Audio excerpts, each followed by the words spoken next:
Good evening. Your Toronto Raptors.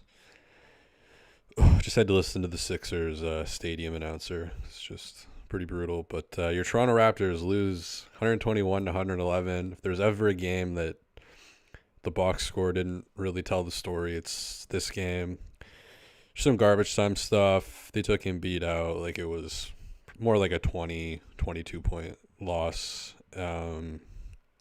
It came out really strong.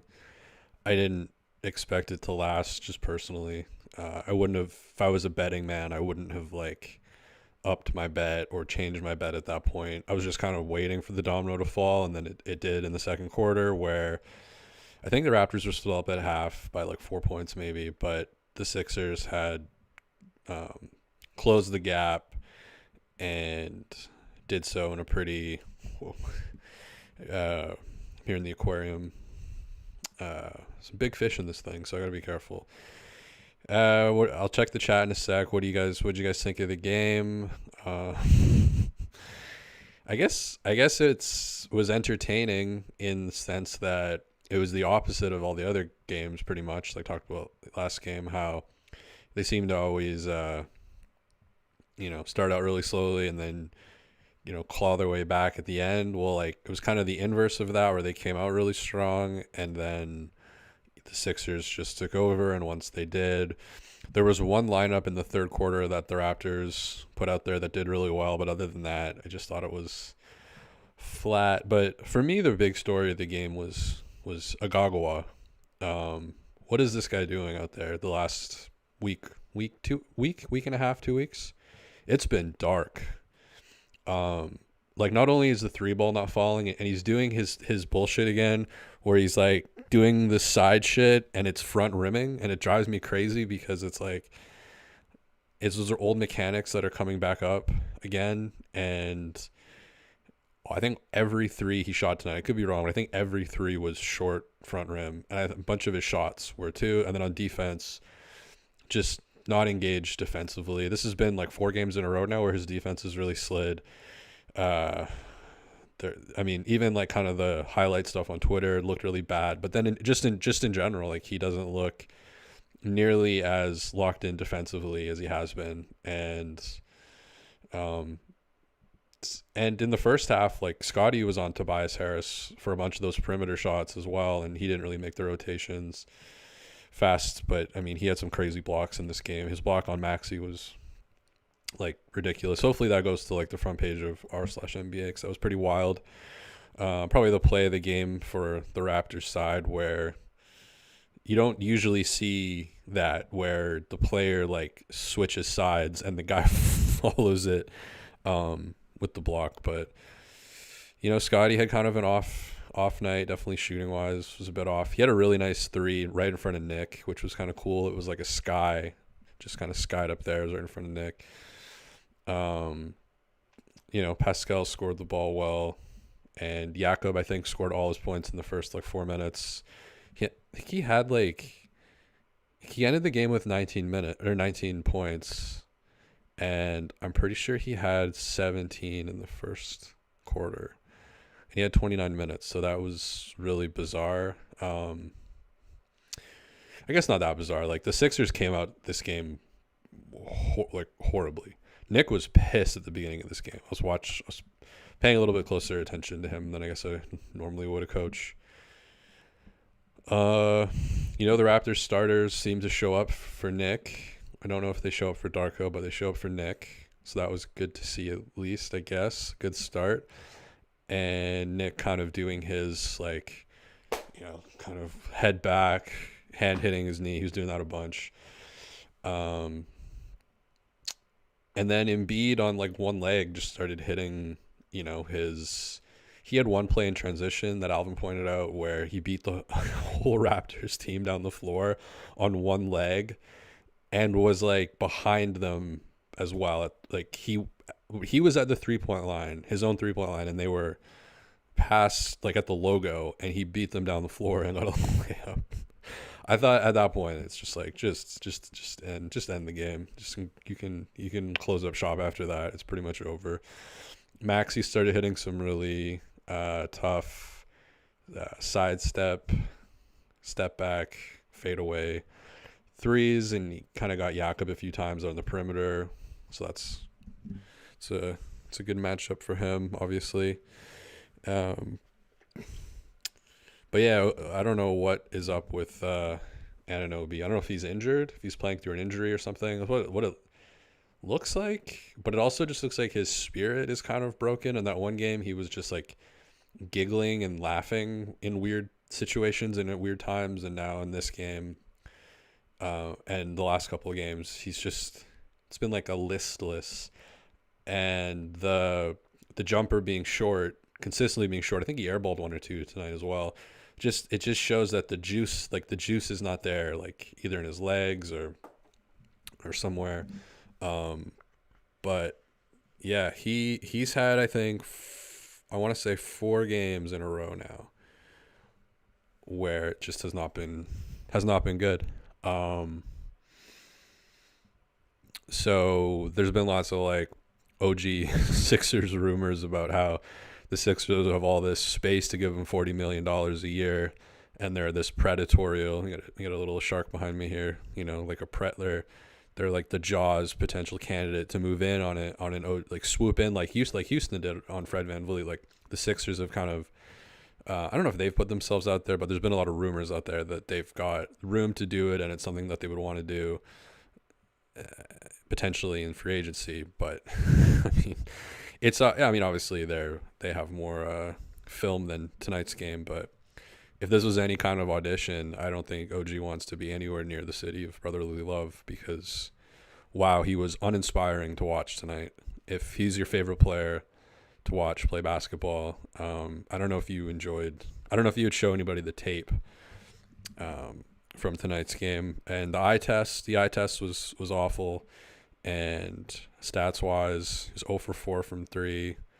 He was a -11 in this one, in a 10-point game. I guess it was garbage time minutes, but 35 minutes, 12 points, just. And this is what also bugs me.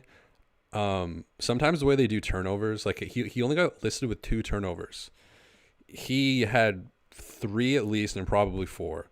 Like it's where it's just like him making a really bad pass, and maybe that person like diving to get it, tips out of bounds, then it's their turnover. But I felt like he was responsible, and he just made a few really bad passes. And it was like in the second quarter when the Raptors had momentum, and Alvin kind of called them out on it. And it was he threw a bounce pass, like out of bounds.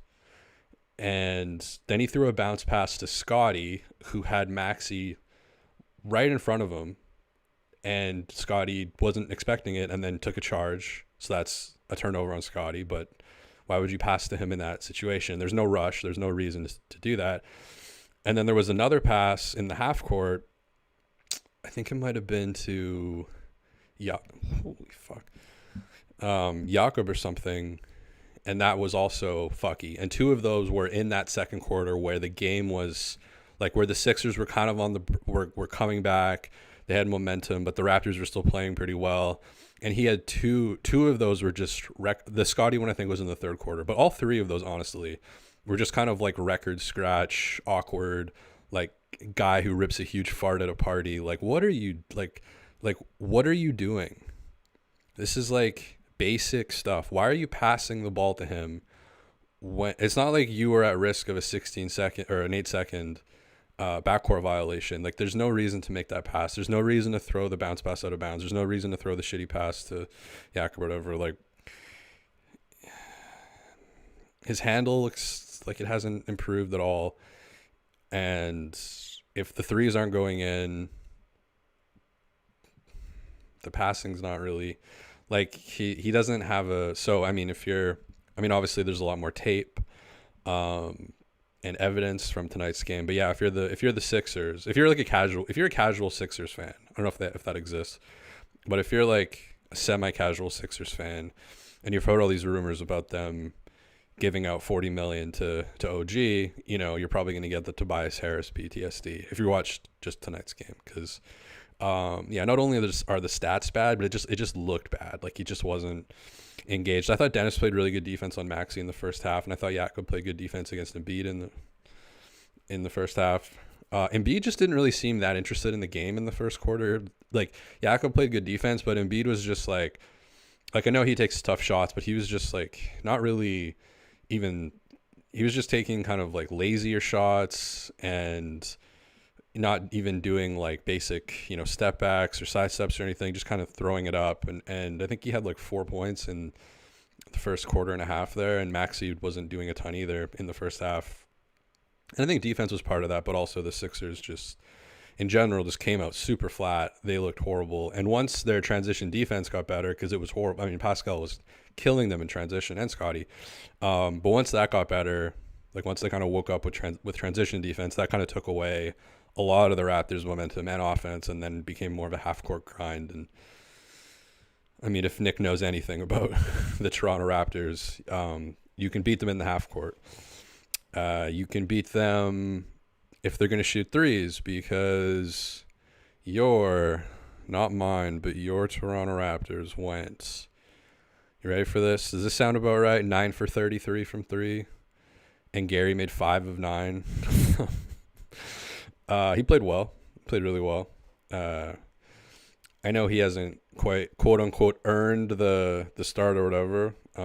But he's looked out of the last few games. If you're looking for, I think it's been 4 games in a row now where he's looked like much better. So maybe that was an injury thing. I have the plantar fasciitis socks on right now as I'm standing here, so I know about plantar fasciitis. Wonder if he had the socks going. Not a sponsor of this show, but they have worked. You got to do other things too, like workouts and stretches. But the socks, I don't wear them the whole night, but probably like 4 hours at night, and then 3 or 4 hours during the day. Anyways, when you wake up in the middle of the night, it's nice to take them off, and then your calves and feet are all beautifully stretched. Some notes from the game. Maybe talk about Sunny in Philadelphia later on, because I don't have a ton to talk about in this game. The Sixers stadium announcer is just brutal in my opinion. He's trying to do some like 1800s old timey Maxey. It's just like, I don't know. Is that like a Philly thing? I guess I don't know. Is that an old timey city? I guess like a lot of history in the city, so they do the whole like, it's like a feudal theme. I guess I don't know. I don't think I drove through Philly. I don't think so. I thought, not that it really matters, but Gary took a 3. He missed a 3 and then took a 3 right after that. So that's another discussion we can get into later on in the live stream about how I think that's like the best time to shoot a 3 after you've just missed, because you can feel the 3 in your body. We'll talk about that later. Yeah, Nick was like really pissed, and he screamed, "What are you doing?" at Kelly Oubre really, really loudly. Like even in that stadium, you could hear it. So that was really funny. He left Scotty open for a 3. And I thought the Raptors played at a much faster pace. So you got to give Dennis credit for that. I put a clip on Twitter today of him, dribbling around for 8 seconds, just kind of strolling through the floor. I thought tonight he at least played with a faster pace. He really didn't score. What do you have? I think he had, what did Dennis chip in tonight? Was it 2 points? 6 points. Okay. 6 points in 34 minutes. No turnovers, which is nice. 6 assists. I thought his defense on Maxey was good, but 6 points is tough when Maxey gets 33. That's a pretty big disparity. And so where are you going to make it up on this team? Like the point disparity, especially when Tobias Harris goes off for 33. Embiid 31, Maxey 33. So, I mean, their bench sucked tonight. Their bench was horrible tonight. I'm just looking at their bench. Robert Covington, 0 points. Daniel House Jr., 3 points. Paul Reed, who maybe took the ugliest 3 of the season. I cannot wait to download that file and put it on Twitter. It was incredible. 4 points. Korkmaz, 2 points. They really didn't get much from their bench, but their starters, those 3 guys, Maxey and Embiid Harris, all, what did they combine for? 95 points. So, all the talk on the broadcast, which, I'd put that clip out of Alvin going at Randy Urban just out of nowhere, just absolutely eviscerating Randy Urban, savagely. on the post game show. And it's like, can we have 5% of that energy on the broadcast like once in a while? Like the Raptors lose another game by essentially like 20, and the broadcast is like, yeah, they really brought, Raptors really brought it tonight. Really, when they work hard and they do well, and it's great and it's beautiful, and it's like, I guess that gives more of a market for people like me. So I guess I can't really complain, but it's just really, a lack of any kind of authenticity, in my opinion. Very Scientology-esque. I talked about that before with Bally Sports. Whoa. Whoa. Jesus. I'm feeding him too much. He's too big. Maybe he can eat me next because, this was the first, by the way, Matt Devlin did point this out. This is the first, wow, the hair is looking horrible here. This is the first quarter they've won in December. So, Darko again with the starting lineup. It looked good tonight. So I guess that's one out of the last 12 times it's done well. And in the third quarter, the lineup that brought the comeback along, of course, was Scotty, Pascal, Malachi, Precious, and Gary. Those were the 5 that got the game to. It didn't really ever feel like they were gonna like win, but they made the game like respectable, and then it all went away in the fourth quarter. Dennis came back in. I think they brought Pirtle back in. It just did not hit at all the same like it did in the first. And once again, Darko goes away from the momentum that's working later in the game.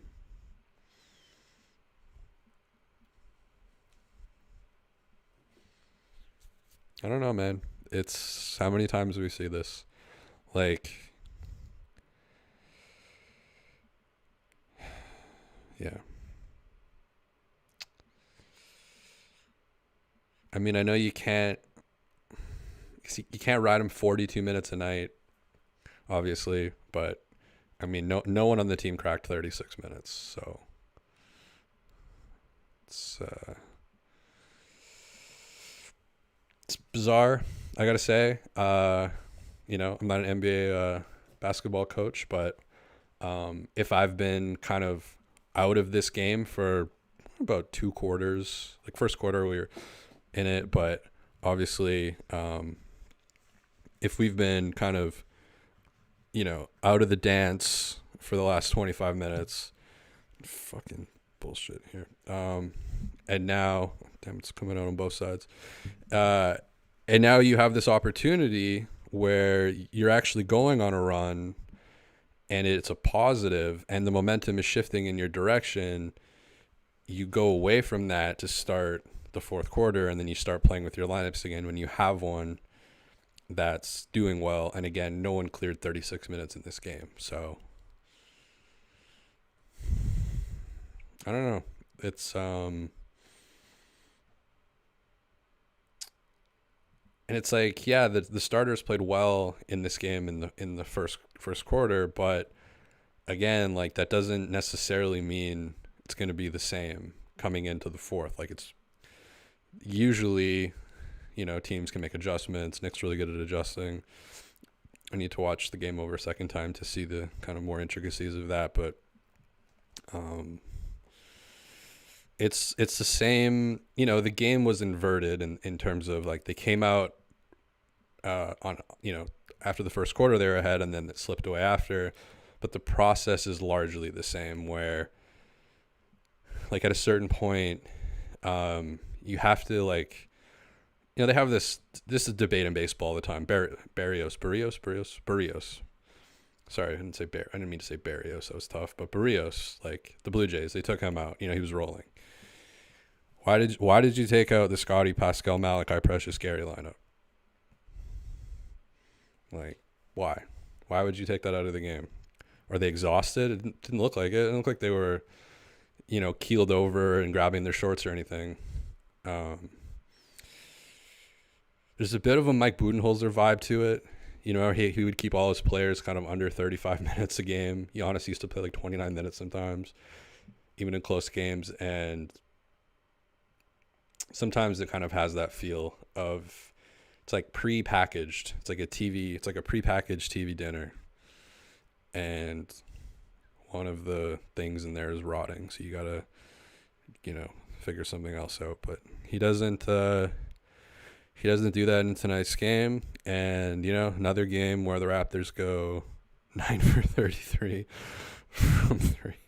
It's just like, oh man. Yeah, I don't know. I don't have a ton of what do you guys think in the chat? Who would you what characters who of the core characters would you kill off in Sunny in Philadelphia if like you had to? I haven't watched since season, well, I really started tapping out season like kind of like 8, 9, and then I maybe have seen one episode after that, but so there might be new characters that I don't know. But who would you guys? My hot take is I'm not a huge Charlie Kelly fan, and D could also, like, I like D more than Charlie, but I never was like, I feel like he could be out of the show and it wouldn't completely tank everything. But what do you guys think of the game tonight? What do you guys think of the Rajakovic lineups? Any trade? My take is that I'm not a huge. Any trade rumors? What do you guys think of the aquarium? Gershot Man says the zone double fist was going so well till they ran it every play. Yeah.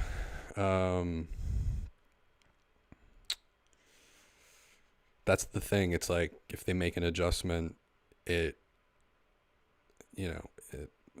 I don't know why I tried to attempt to.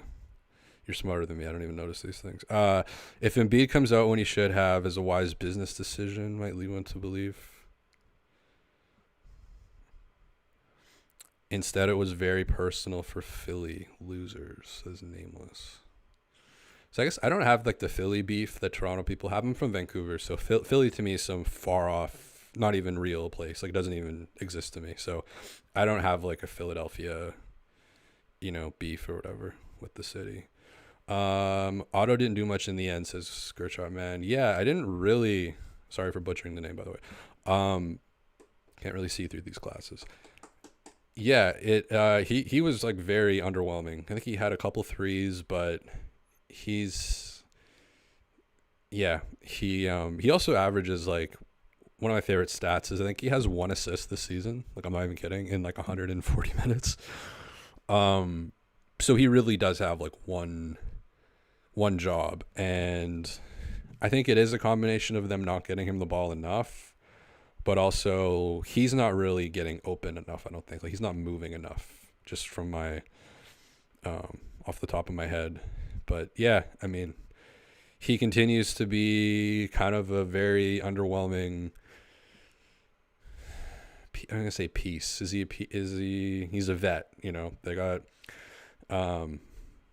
I kind of think that like there's a possibility where, based on the front office, that they'll just like, because Indiana and Atlanta are the rumored teams, so I thought it'd be really funny if they traded like their first round picks for like Patty Mills and James Johnson. Like, get a whole team of vets, because OG and Pascal really need vets. It's such a young team. You really gotta have a vet core.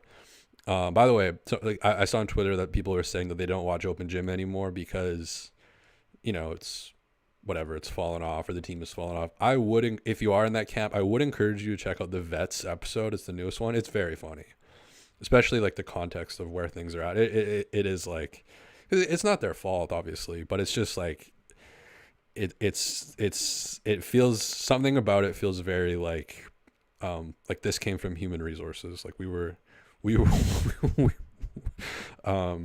did a focus group and we found out that this was a good thing to do. Gregory, this is the stuff I like. Did Darko's haircut influence the play? Maybe. I think it was more Nick. I think they came out. They'll still show up for Nick Nurse, but that kind of shit really doesn't work. My therapist keeps telling me this. Like, that stuff works in doses, small doses, like being driven by pettiness and revenge. But over the long term, that's not like a sustainable energy source. So I know like MJ would make up, beefs and stuff to enhance his gameplay. But at the end of the day, it's like your love of the game that's going to propel you forward. That's only going to take you so far. But it did feel like at the start of the game, like when Scotty hit that three in front of Nick, he was like a lot more happy than he normally would have been, I think. So there definitely was some of that. I mean, that's part of being competitive. If I was in a situation like that against my old coach, even if we got along, I would still want to play well and harbor resentment, Nameless, in 3 years, we're going to dog walk all these teams. What's your part in this? Because I'm seeing we are going to. I had all my affiliations with the Toronto Raptors were stripped away from me at training camp last summer, doing the Gonzo documentary, filming David Johnson. Lots of shit went. A lot of crazy shit happened. A lot of fighting, a lot of arguments, and essentially all of my credentials, connections with the Toronto Raptors were severed. So legally, I cannot say we as the team, but Mr. Nameless, sir, if you are on the team, which it looks like you are, yeah, I mean, it's up to you as well then to contribute if you're on the team. So, like, what are you doing for the team? Basically what I'm saying, if you're going to be on the team. Devin Smith, shout out to Darko for playing auto a bit. It took till Christmas to realize we needed shooting in the lineup. Yeah, I don't know what's happening behind the scenes. He's obviously like the load management kind of king, so it's kind of been that way his whole career. It's good to see him, but he didn't really move me tonight. What did he do tonight? What did Mr. Otto do? 5 points in 15 minutes, 1 for 3 from 3, 3 rebounds, of course, 0 assists, so -10. So, yeah. And I mean, the Raptors bench, those units in the third were good, but like in general, I didn't think Precious played that great. When McDaniels come in for garbage time, that doesn't count. Malachi, 2 points in 10 minutes. I mean, he was a part of that run, and I felt like,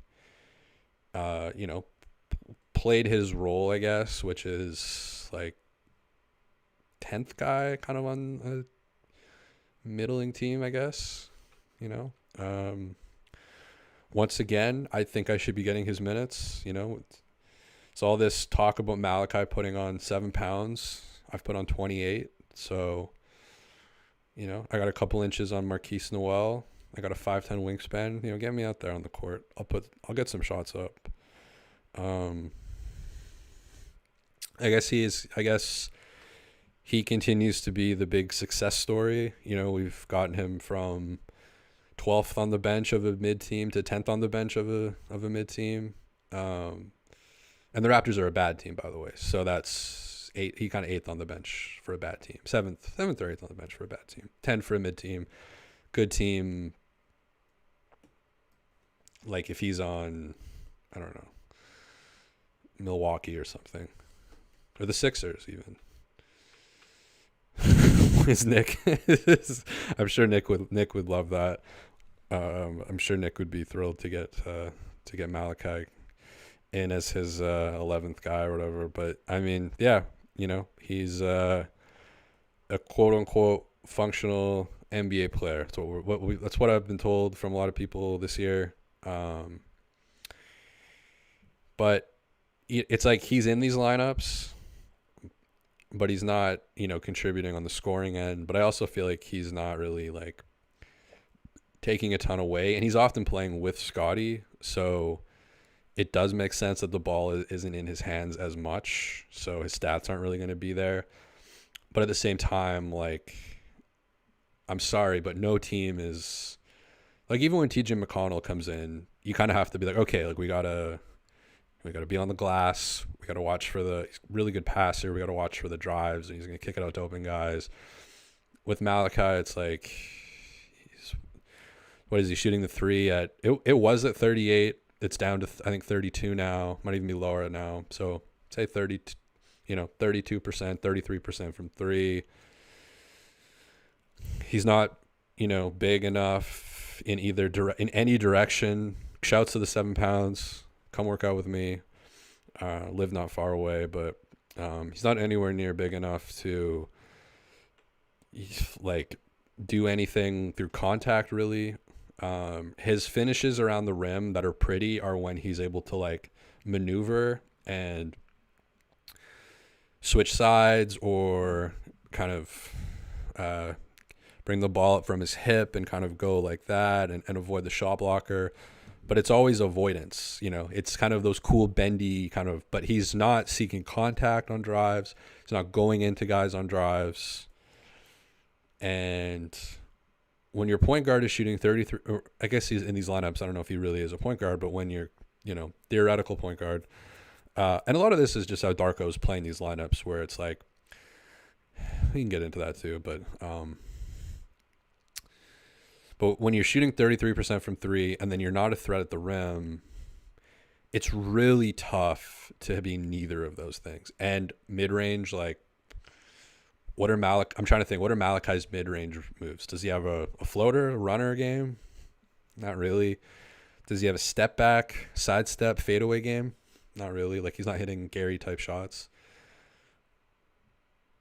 So at the rim, he needs either a creative kind of bendy finish, which you see once in a while, or the three ball, which continues to kind of slide.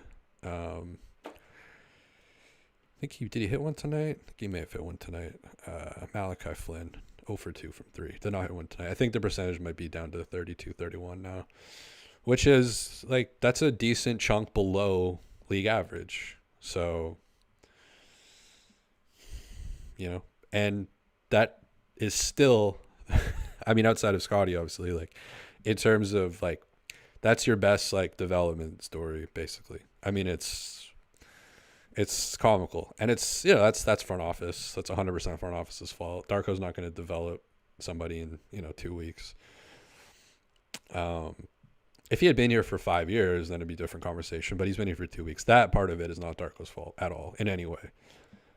That's front office. But taking out the lineup that's working in a game where you've been out of it for a while, when none of these guys are like overly taxed, they're not showing signs of slowing down. They're like bringing the game back to life, and then you just go away from it. And this happens like every game. I honestly, like, I do watch a lot of NBA. And you'll get coaches like Monty Williams. You get coaches like Monty Williams where you're like, what are you doing? Bickerstaff sometimes does some like, what are you doing? Willie Green sometimes does some, what are you doing? Like in terms of lineups and who plays with who and stuff. But for the most part, like coaches are they seem to kind of know who their personnel is, who to put out there when. And Darko just does not have that feel. It is very Blue Jays-y, John Schneider with the pitching, or if he was with whatever the pitching story was. But it's that like, and I was thinking about this. So this is a morbid thought, but we're in the aquarium. We're 33 minutes deep. There was I can't remember where. I think he said it a bunch of times where Darko like never played basketball. At least like he stopped playing when he was like 15 and started coaching. I don't know if he plays pickup or whatever.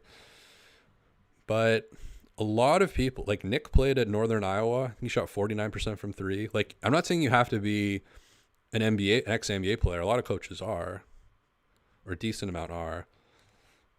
But I think if I don't know, like it doesn't seem like he's like in the flow of what's happening. Like he's not, and it's so obvious. Like Will has pointed this out too with like plays out of the timeout.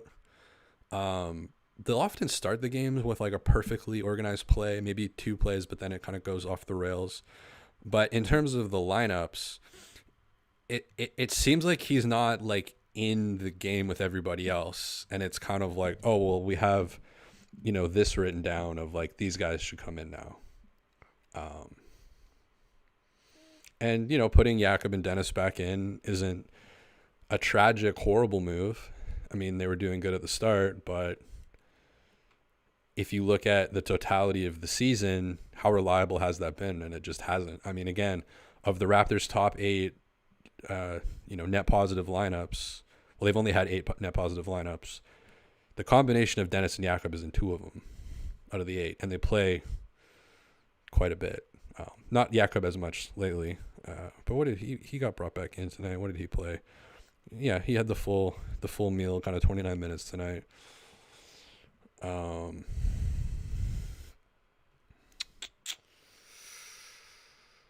What else is going on in the chat here?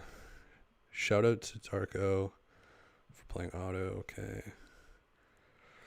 Vegan Grass says Alvin sucks at his job and takes it on Randy.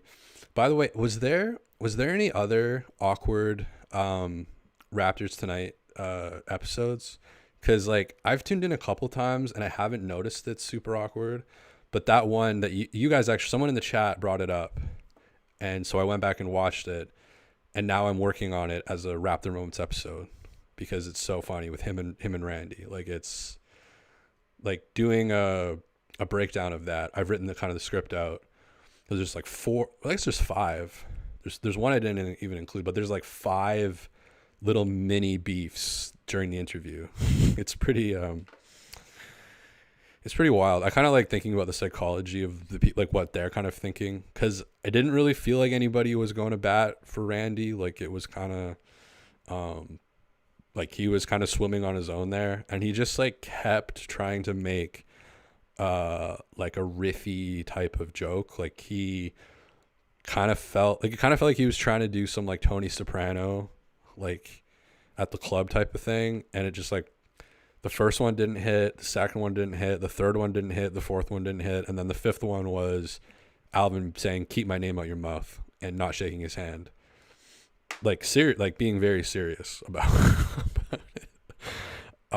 By the way, the name, like just the name, like Randy Urban, just meditate with that for a little bit. I don't know anything about the guy. Could be amazing, but just these are like some of the first clips I've watched of it. I do think the idea of chewing food and talking is pretty fascinating. That has like a Monty Python feel to me, of like we have this talk show where we're talking but we're also eating at the same time. Like it's like one of those things like you learn at a young age not to do. It's like, you know, crossing the street as there's moving traffic, you don't do that, and you don't talk with food in your mouth. So it's a very, very fascinating show. Maybe I'll watch it tonight. Is Alvin back on there tonight? How does it work with the guests? When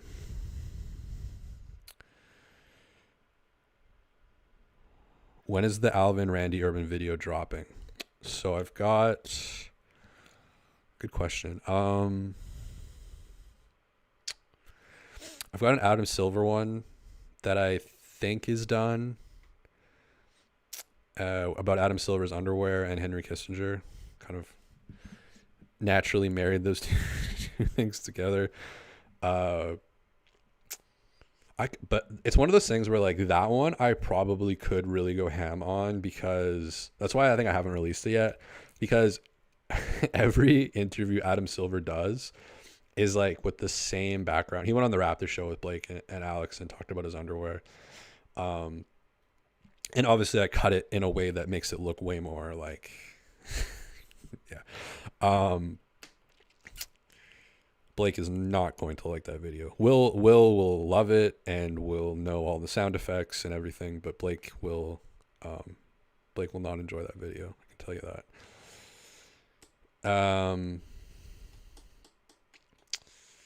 But every interview that Adam Silver does is like the same background, same suit, not same suit, but like same audio level, like everything's the same. That's what I realized when he did the Kissinger interview with Pat McAfee, which my favorite moment from that, I just found out about the r/Bill Simmons podcast, which is a podcast about the Bill Simmons podcast, like pointing out all the bad things about the Bill Simmons podcast. And I listened to like 20 minutes of it. It was amazing. I should get the guy on the show. Very funny. just about like how he does like ad reads for Airbnb and shits on hotels, and then doesn't ad read for a hotel and shits on Airbnbs, like right next to each other and stuff like that. But Adam Silver is the same in all these interviews. You could just splice like anything in with that. So my brain is kind of like, you could really go a lot of places with that, but it's already like a 3-4 minute video. I don't know.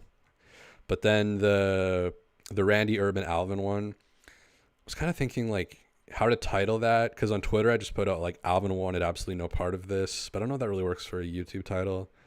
But then I don't know, like Alvin wants absolutely no part of Randy Urban. Do people know Randy Urban? Help me with that. Anybody in the chat? What do you think about the title for that?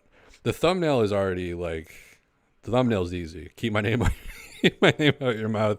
And it's beautiful because they're sitting next to each other as well. Like that adds to, and what's really funny is like Jama Malalela, got it right, is sitting in the middle of them, and he's like the opposite. He's just like sunshine and rainbows, just vibing positivity. And you got Alvin and Randy. And Randy's just kind of, acting crazy. But something must have happened off camera. There's no way that those two have like never seen each other before, and then the camera just turns on and Alvin acts like that. I would hope. Like I wouldn't. But yeah, that was pretty. Adam Silver looks weird, says Russell Halbach. I haven't heard that one before. Alvin Williams ready to throw hands at Randy. Darko LOL, how about a cool chain for you? Or how about I buy you dinner if you have a 3-game win streak? He is an assistant only. There is no Darko system. I don't know. Okay, well, in terms of the system, there's definitely something here to talk about where I put out a clip of Dennis dribbling the ball for 8 seconds, and that was not like in ice. That's not like a one-off where Dennis was just dribbling the ball for a third of the shot clock. Like that happens pretty often. And I said, in my opinion, I don't know this obviously, but it doesn't seem like selfishness to me. And I didn't necessarily think that with Fred either. I mean, I think the whole like bet on yourself thing, like every NBA player has bet on themselves. I think the same thing with Fred is when you're a combo guard, you're typically not seeing the floor as quickly as a point guard or a point forward like Scotty is. So with Dennis, it takes him that extra, I mean, in this case, it was like 8 seconds to see the floor. But if you're Darko, like it almost feels like I've been lied to, kind of, because if your whole thing is 0.5, the obvious person to be leading in touches and possession is Scotty.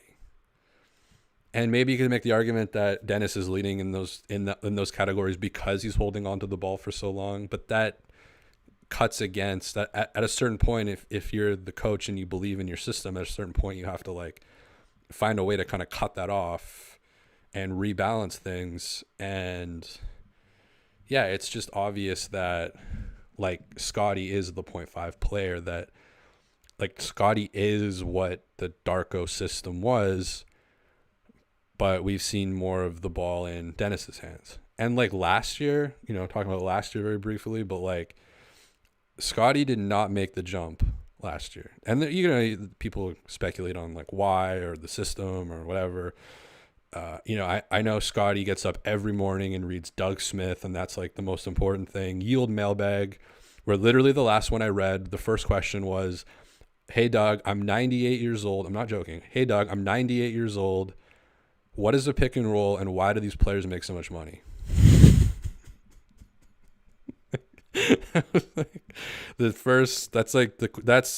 So I'm sure, Scotty is just binging through that and taking everything at face value from fitness expert and guru Doug Smith. So, I mean, who the fuck knows any of that shit? The important thing is he's taken the leap now, and I personally, if I was coaching last year, I would have usurped Fred to put Scotty in that main role. but in a way you could like understand it. You couldn't really see the Fred fall off that hard. I didn't think like, I don't think even, you know, people who like hate Fred, I don't think they saw that big of a fall off from the previous year, the 2021 year, to last year. So you didn't really have time to prepare for it. And then, I mean, you did have the kind of relationship probably with Nick and Fred. But Scotty didn't have the 3 ball going. And while I would have, like, I think I made like 15 Scotty videos and like 4 Fred videos, just not that interested in Fred in general. But I, as a coach, would have put the ball in Scotty's hands a lot more last year. But I could kind of understand Nick's positioning, and it was a 500 team. But this year, it makes absolutely no sense to me, especially when the leap, it's such an obvious. I think everybody can kind of see it. And yeah, so in terms of, you know, the Darko system, what he kind of came in with on his horse was this 0.5 thing. But then why not? Like, it's almost like if he was coaching Indiana, he would have Halliburton off the ball, Nembhard and McConnell doing 1-5 pick and rolls with like Miles Turner, and then Halliburton and like Oscar Tshiebwe and James Johnson. Who else is on that team? Nawara. They would come on and resuscitate the dead body. That was the Miles Turner and TJ McConnell pick and roll. It's, you know, I said it a bunch of times, but it's like Masai gave him $10 to go get the crew lunch, and he came back with a bag of ice cream sandwiches. So it's everybody's fault. Russell Halbach, wow, you're answering me, thanks. I mean, I read all the dumb comments on here. I'm a fun guy. Aqua Showa, see? Bro, are you in a Quachatham? You guys are more stoned than I am. Kung Pao, gotta put together a muscle watch reel. For me, I've thought about that. I don't know how to balance the like I don't want to be like a Mark Wahlberg where it's like 5 a.m., getting up, getting early, getting at it, hashtag military, hashtag U.S. military, hashtag Marine Corps, hashtag Green Beret, hashtag CIA or whatever, hustling, grinding, working. Like, I don't know. I put some stuff on Twitter of like on the gymnastics rings and stuff. Video of Jadakiss went kind of viral of him on gymnastics rings in a coat. And I was like, it's not that. It's doable. By the way, gymnastics rings are like the best investment. Not a sponsor of this video, but you can throw them up on pretty much any basketball hoop. Like, not one in your driveway, but any one that you go to that's kind of got the, you know, if there's enough, and the straps can be like right next to each other. You don't need a ton of room on them. You can do all your stretching. You don't want to cook yourself before you shoot, but you can do some tri-step extensions, just some holds, just straight up like holding yourself up on the gymnastics rings is a workout. Really gets the wrist going. But just for like a warm up and a stretch, the gymnastics rings are like just so good. And then you just have them there while you're shooting, and maybe your wrist starts to get a little like weak or whatever, you're not locked in. You know, you can go bang out some tricep extensions, and you can do tricep extensions with gymnastics rings where like they're kind of out it's kind of hard to explain, but like they're out in front of you. And so you're like dipping your whole body. So your whole body is like you have to push yourself up basically by your triceps. So there's no weight involved, but you're using your body weight, and the gymnastics rings are separate. So you're not getting like on TRX, on a lot of them, they're like a one band. So if you're moving side to side, you're like rebalancing yourself, but the gymnastics rings are separate. So they're not touching each other. So both have to be stabilized at the same time. And if you've never done that before, like your triceps, even if you're doing heavy tricep weight in the gym, I swear to you, if you do those, the lower it is, like the closer they are to the ground, the harder it is. But if you do those, like your triceps will just cook like the first 2 times you do them. Even if you've been working out in the gym doing heavy like overhead tricep extensions, it's just a different animal. Highly recommend. Why was I talking about that? They're all scared of Alvin. Oh, on the Raptors tonight. Sherm was egging him on, I think in a sarcastic, funny way, but I don't know if people picked up on that. But he was like, "Get after him," but like in a fun way, and it just reminded me of like how how these are like real people, because I think whatever big kind of news network, that there is really a push to just remove any of your personality whatsoever. Just strip it all away. And then you see him on this, which ironically is put on by the official Toronto Raptors like channel. He's a little bit more loose, saying like, get after him. But the guy next to Randy just did not know what to do, like how to play it. You could tell he was, I don't know I forget his name. It's but he was sitting, was it stage right? Like he was on Randy's right. He was the furthest from the middle. And they went to him. This is why this is so fascinating, because it's a multi-cam setup. I'm very interested in the psychology between. By the way, if you haven't seen this, I just retweeted it on Twitter. It's a 59-second video, and I kind of cut all the awkward parts, or most of the awkward parts. There's another one that I didn't put in where it didn't really play that well in the video, but it was they did like a fan contestant, I guess, had won something, and then they like spun the wheel, and Randy said, "Don't do one of those weak spins like Alvin." And this is after like 4 of his jokes didn't hit at all. And I don't know if he meant like a spin move like on the court, or if Alvin was weak at spinning the wheel, because they were just showing the wheel on that shot. Like the shot was a close up on the wheel, and you just hear Randy saying, "Hope it's not one of those weeks." I don't think he said weak ass. That would have been funny. That probably would have gotten him fired. But he said, "Man, I'd go on that show and I'd behave. I can behave myself. I used to be an oyster shucker." But yeah, it's Vegan Grass says, "You ever watch MBTV Canada? The channel is a fever dream. Features Randy." Really, Okay, like who is this guy? I need to do some research on this video. Who is Randy Urban? Is that his real name, by the way? Is he related to Keith Urban? Where is he from? Who is your daddy and what does he do? Who is your daddy and what does he do? Yeah, what's his like? What's he all about? I've only seen him in these like clips from this show where people don't know whether to eat or talk. There's these little alliances where people don't seem to like each other. You've got Leo and Jack on the broadcast for the most part just being like, "Yeah, it's a pretty cool team. It's great." And then on that show, they're like, "All right, we got to trade. I think we should be looking for a trade." So outside of that context, I don't really know a ton, but I might become like a big Randy Urban head. Is he kind of like a Mike Roach, where he's kind of like hosting, and he's the guy who knows how the microphones work, and like he knows where to put the camera. He knows how to bring the audience in and out of the segment. Like, is that his? What does he do? Tell me.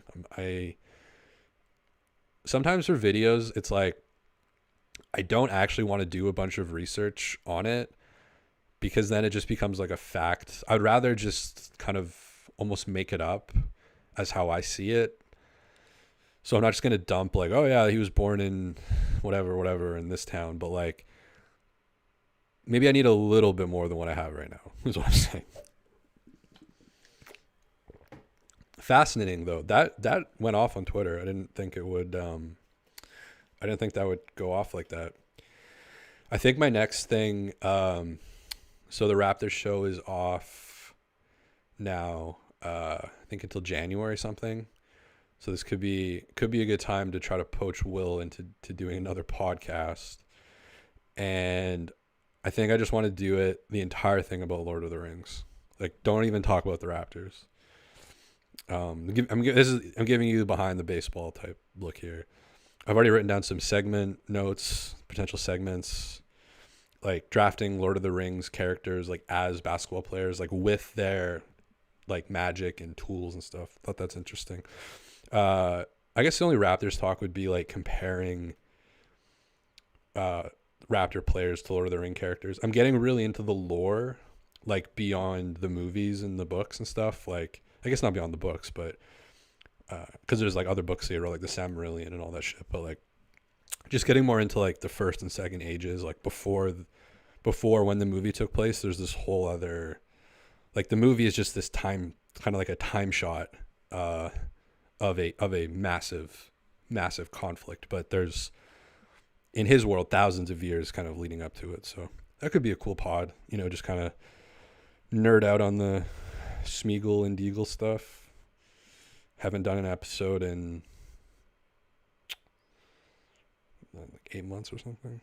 So we'll see. Not promising anything, but kind of planning it. Vegan Grass. Randy does open gym? Is a video guy. I'm a fun guy, says Alvin Alvin catching shade. I think I've seen you in the subreddit. Yeah, I think I've seen you in the subreddit. Was Alvin catching shade? What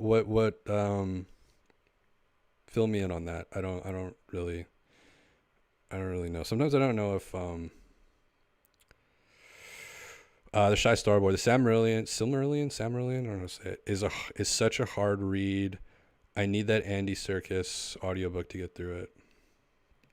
Yeah, I have not attempted to read it yet, but a lot of the, like, there's a channel called there's a fucking Alvin gets in.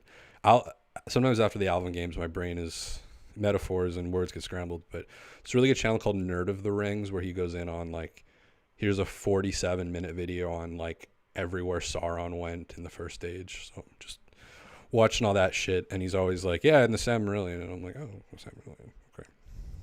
One day I'll read that maybe.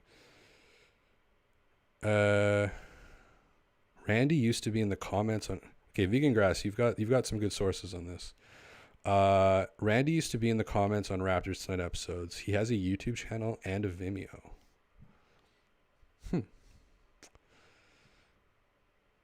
Okay. So he's involved in open gym. He's on NBA TV Canada.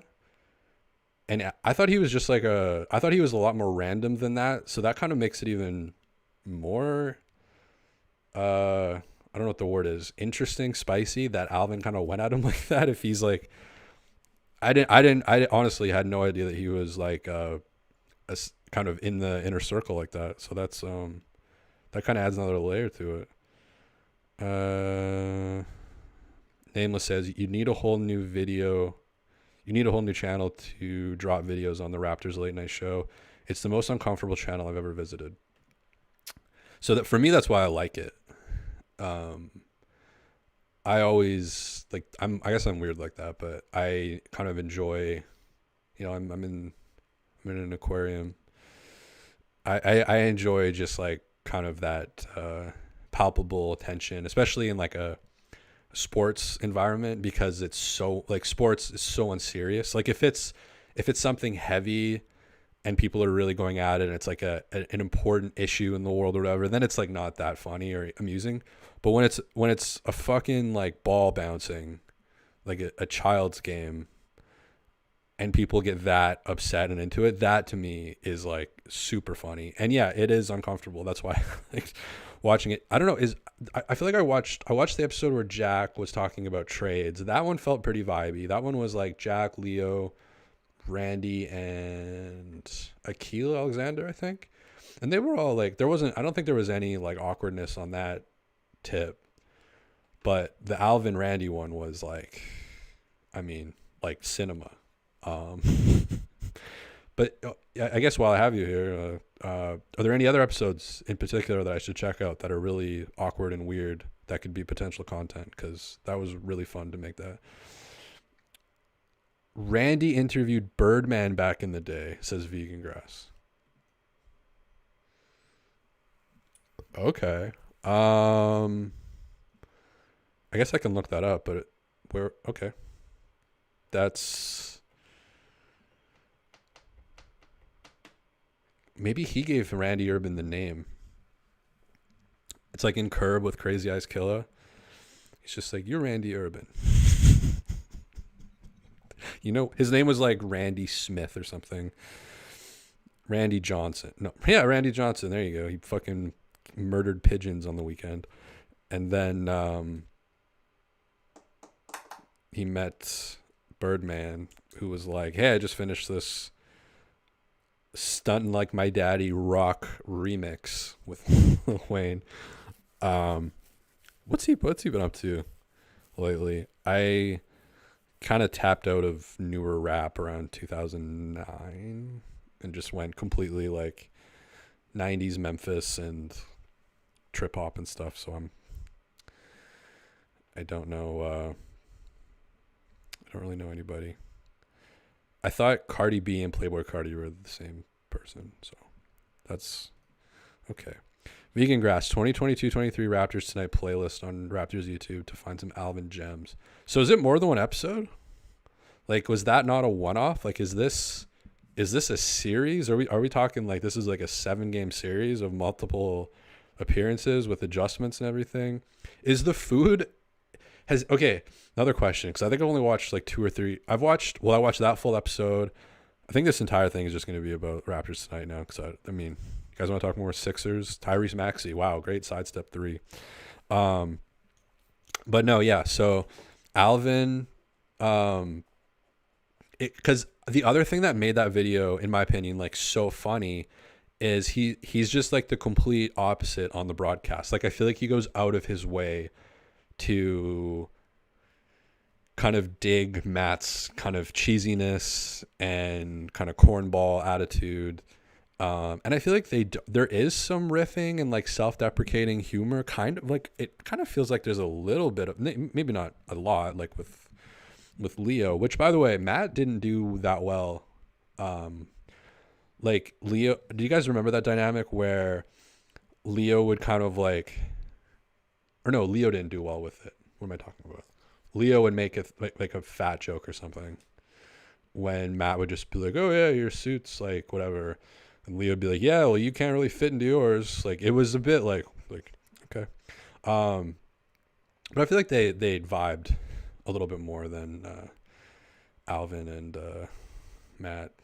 But yeah, is Alvin, last year was his first season on the show, but he's not in every episode. There have been tons of episodes. Okay, I got to look into this. If anybody has any specific episodes they want to drop in the chat to go check out, but I will go check out the Alvin centered episodes. That one had to be the craziest though. That's so funny that he's like in the inner circle of people, because you would think on camera you would just like kind of, I don't know, especially on the Raptors official. It has been tough. I will admit, like I am kind of petty. And so I don't know if you guys like watch the Raptor show with Will, Alex, and Blake, but like this week they've been like featuring all of the audio and editor people like on their show and like doing segments about them. And like, those are all the positions that I applied for. And Sportsnet didn't even be like, thanks for your resume. So, I was kind of thinking it would be really funny to, I don't even know if it would be funny, but it would be like, I would get something out of having them on and like teaching me like how to make good content. Not saying that my stuff is like good or anything, but I do think I could have given a lot to like a Sportsnet or a Yahoo or something. Like I would have delivered for them, is what I'm saying. So I think it would be kind of fun to get a fresh sports media grad who like just finished their sports media program, and they're in on all these like companies and stuff, and I just act like a complete idiot, like teach me in like a Zen samurai way, but the audience will be in on that I'm being very passive aggressive, but I'll be so manipulative that the guest won't actually know that, and there might actually be some useful exchange of ideas or whatever. So that could be fun to do. Those are some ideas that I'm chewing on.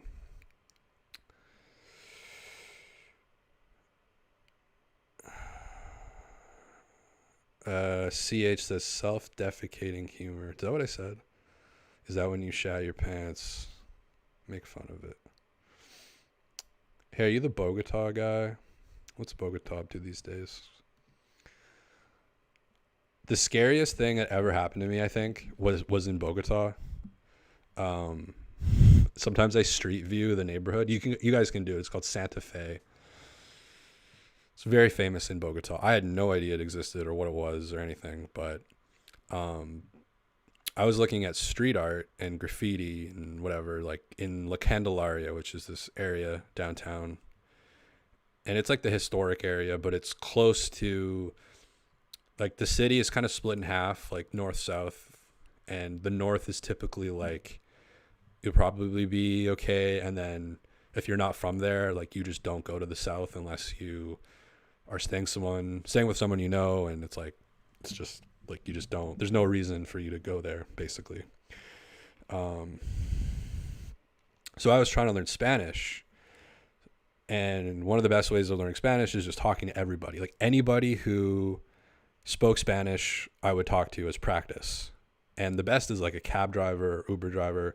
This was the last cab ride I ever took. I'll tell you that. I specifically remember getting back to my Airbnb, re-downloading the Uber app, which screwed me earlier in the day out of like $4 or something, some missed whatever. But I was like, after this cab experience, I'm never getting in a taxi ever again in my life. So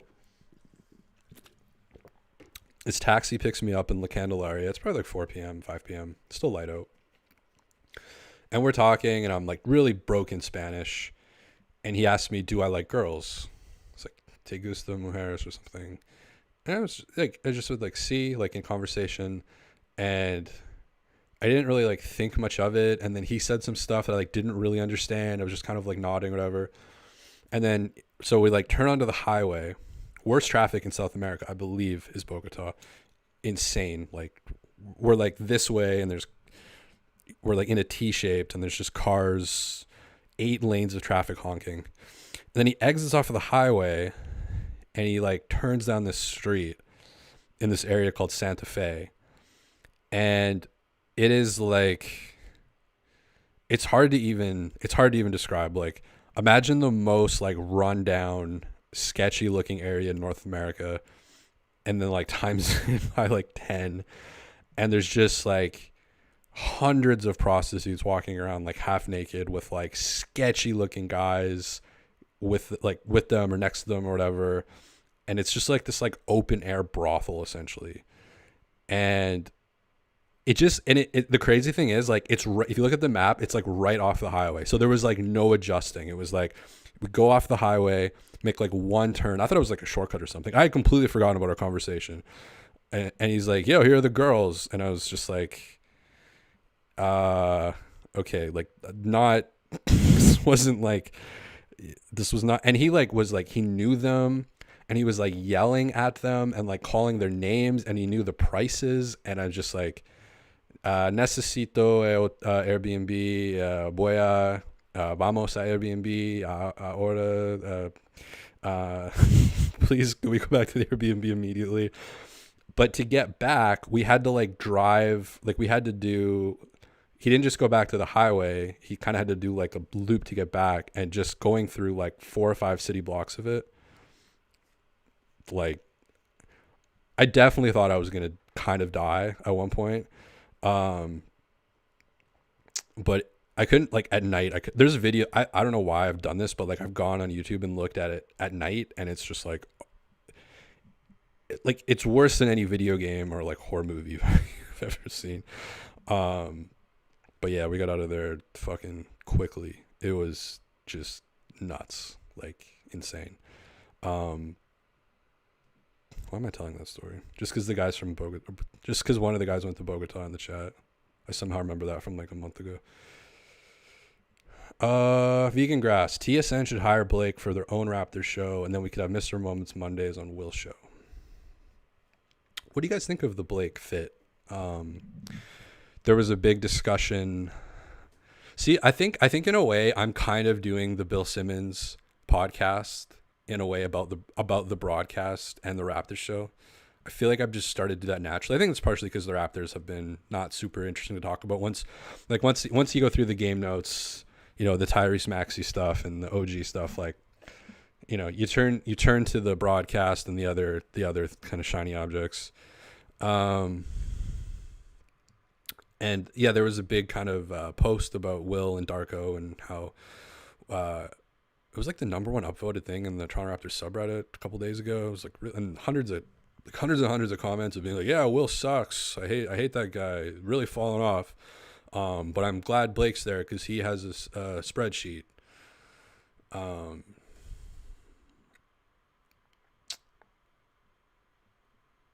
I guess what I kind of watch it like a Kubrick film. Like, this is why I'm interested in the Alvin dynamic. Like, I pick up, I kind of like George Costanza. I think it's partially because of like my childhood. I don't know if I want to go into that. I pick up on awkward like just tension, awkwardness.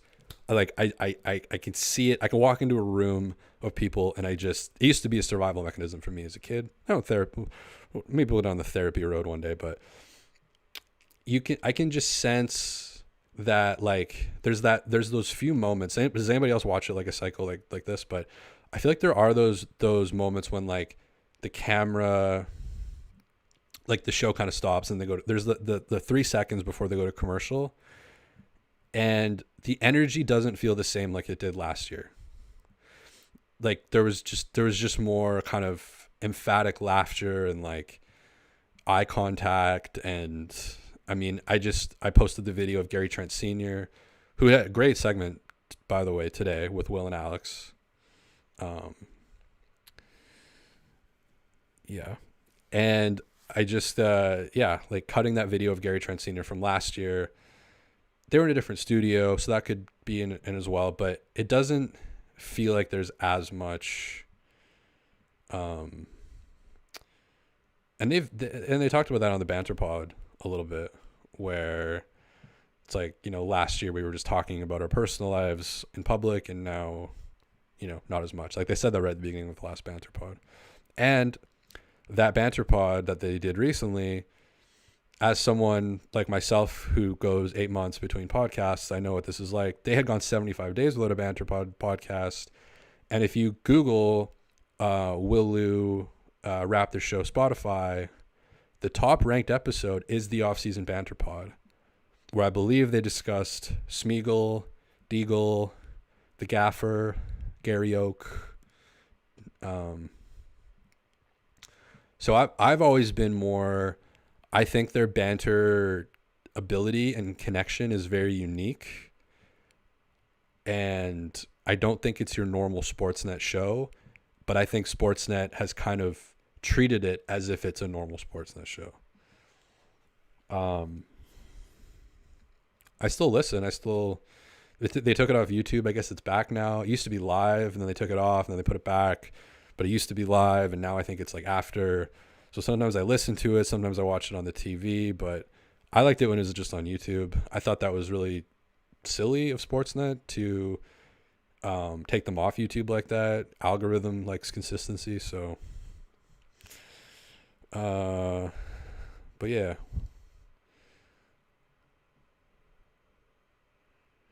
Blake's the odd man out if you pay attention, says Vegan Grass. OG3 says, I like Blake, but it would have been hard for them to do 2 hours daily without Blake. Well, why do you think it went to 2 hours? Did those things happen at the same time? Mr. OG3? You're usually pretty on point in the chat. Did those two things happen at the same time? Alvin would be throwing punches if he was there, says Vegan Grass. Bobby Webster was on the Raptors tonight, and he gave a scouting report on Randy. Dude, how do I not know about this character? Bobby Webster. I should go watch that. I think Alex was on there too.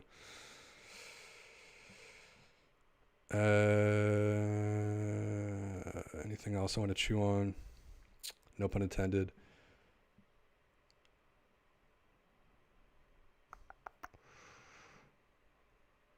So me and Blake got into it on Twitter a little bit. I don't know if people saw that.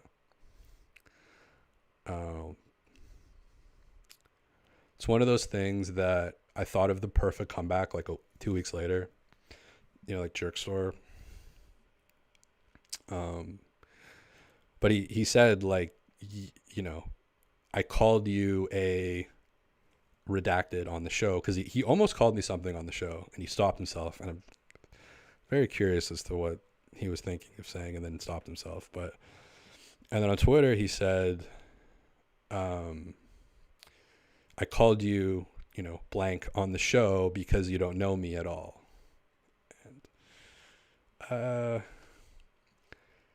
And then as a response to that, I posted a picture of him from his YouTube channel from like 10 years ago. He used to do like the morning show sports or something. But what I thought about 2 weeks later, and I didn't put this, but is like, yeah, I've been listening to you for 2-3 years and I don't know anything about you. Is that my fault? I know you like heavy music that's not quite metal. You went to UBC and you like microbreweries, but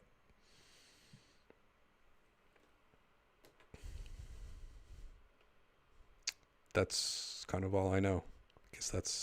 I don't know Randy Urban though. So I'm clashing with white people everywhere. If you guys really want some behind the scenes stuff, let's just we could say that I'm clashing with a lot of white people behind the scenes. Anyways, none of this is like actual.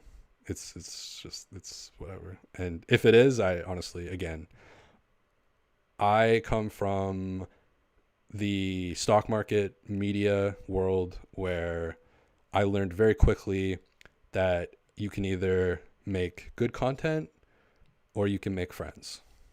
I'm very Joe Mazzulla with this. And to Will's credit, I mean, I'm from the outs. So whenever I make a Will video, I didn't know Will at all. And I made videos like, not making fun of him, but like the edits were kind of at his, I did a little bit of Randy Urban on Alvin. It wasn't even an approach. It was just I think the first video I made was the Chris Boucher one. It was just a natural thing. Like you got three guys. Anytime you have three people on camera, and especially when there's a bit of tension, oh man, the edits you can make on that. That's probably still my favorite Out There Owens video of all time. There are some mistakes in it that I'm like, oh, I should have kept that shot longer. Oh, I should have gone in a little bit. But like I zoomed in on Will's crotch at one point where he like moved his legs. And I had never talked to Will before at any point, like had no idea if he even saw it or watched it. But he did give a few like shout outs on the show, which was like shocking to hear because the content I was making was not really at his expense, but I think many people probably wouldn't have been as like hell yeah about it. But Will understood the undertones, I think, to it. Whereas Blake hasn't quite taken the same approach, we'll say. So But I mean, I think that's a credit to Will's personality, where he is able to kind of like take the joke and then laugh at it. And even Blake in that segment, like he came out being like, yeah, you know, he's obsessed with my hands and what I'm doing with my hands. And he was kind of, it was kind of angry. I've actually thought about making a Raptor Moments video about this again, because with the Raptors playing this poorly, it's like, do you guys really want another OG Anunoby scores a basket in the first quarter video again? Like, it's just, it's got Adam Silver underwear, Alvin Williams, Randy Urban. Do you do a Blake Murphy calls Raptor Moments a?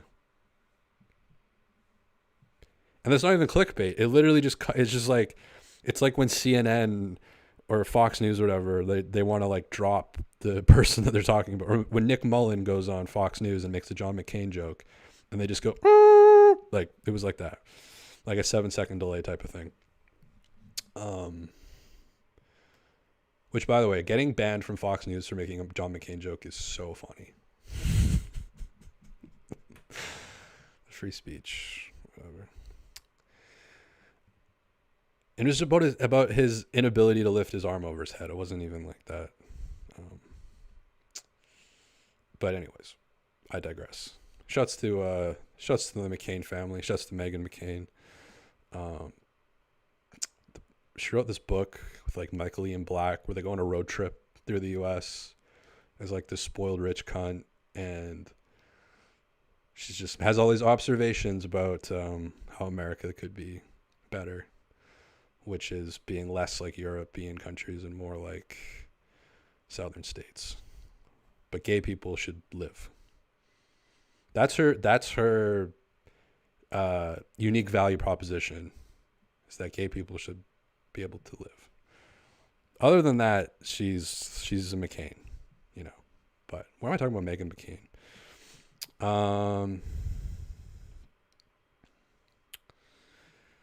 I don't know how they're on TV all the time. They can't laugh at themselves. The hands thing wasn't even mean or anything. And I believe, I could be wrong, but I believe also, by the way, in that clip, the hands clip, I did put it on Bet Rivers. I did say that during the Raptor show, normally his hands are normal. They're great. They're doing this type of shit. You don't ever notice it. But it's during the Bet Rivers segments where, and again, how does he not see that I'm making fun of Bet Rivers? I'm not making fun of your fucking hands. This is why Will gets it and Blake doesn't. I'm making fun of Bet Rivers. Don't you see the undertones to this? Don't you see the jokes? I just want people to see the jokes. But he took it personally, as I hate his hands. And that was in one video that has like 400 views. So I don't even know how he saw that, but that's the only time I mentioned his hands. I'm pretty sure. I could be wrong. Maybe there was a tweet. Maybe but I don't think, I honestly don't think so. And I even looked, Blake, I searched Twitter advanced search, Blake, hand. No, okay. Only that one time I brought it up in the video. And so yeah, that kind of shows you like all the jokes I made about Will.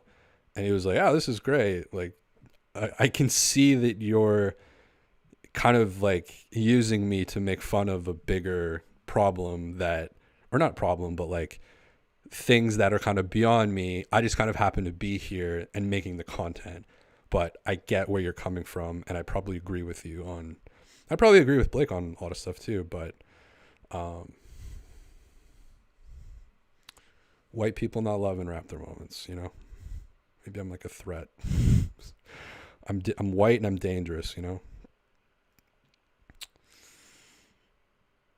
Vegan Grass says Blake is Alvin and Will is Leo. Only one can take a joke.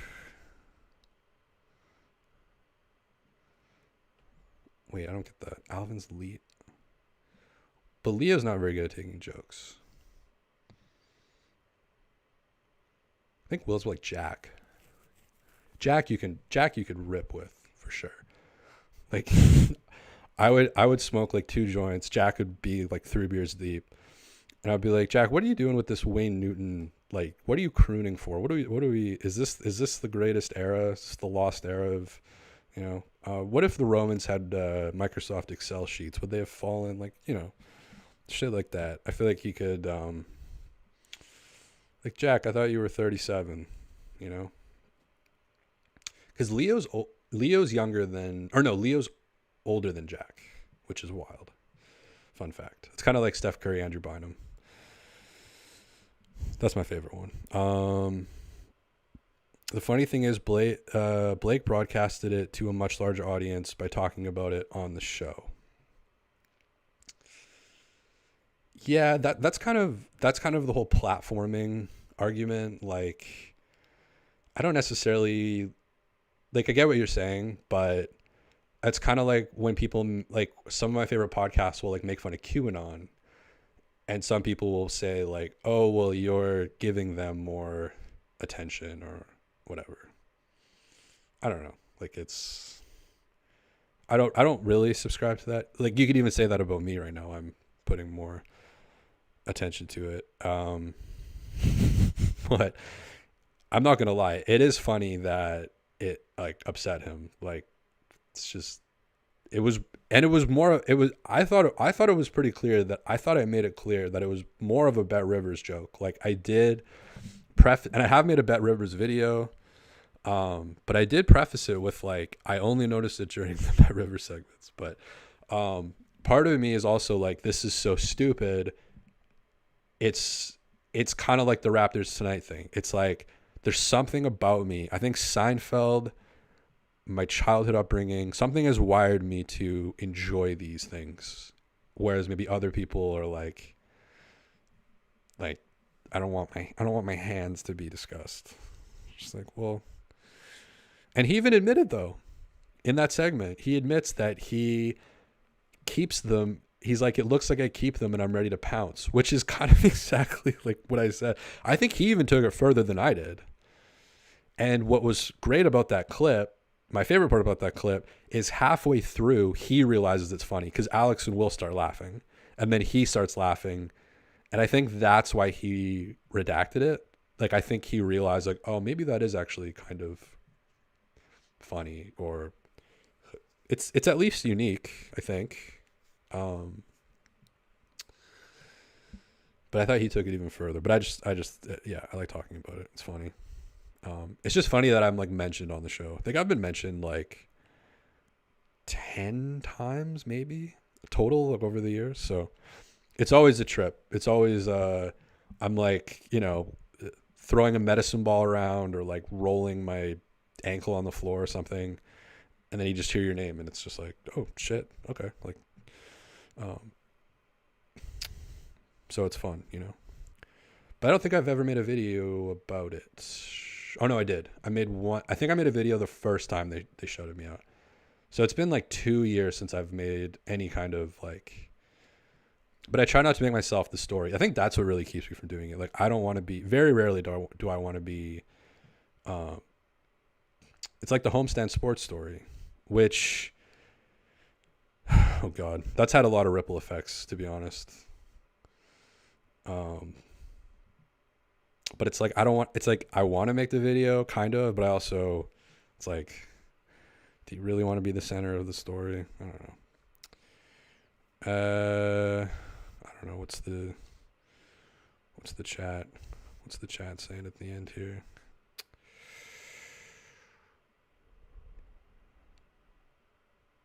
OG3, sometimes I see random media people mad at you on Twitter, and it makes it even more hilarious that Will and Alex are in on the jokes. Who's mad at me on Twitter?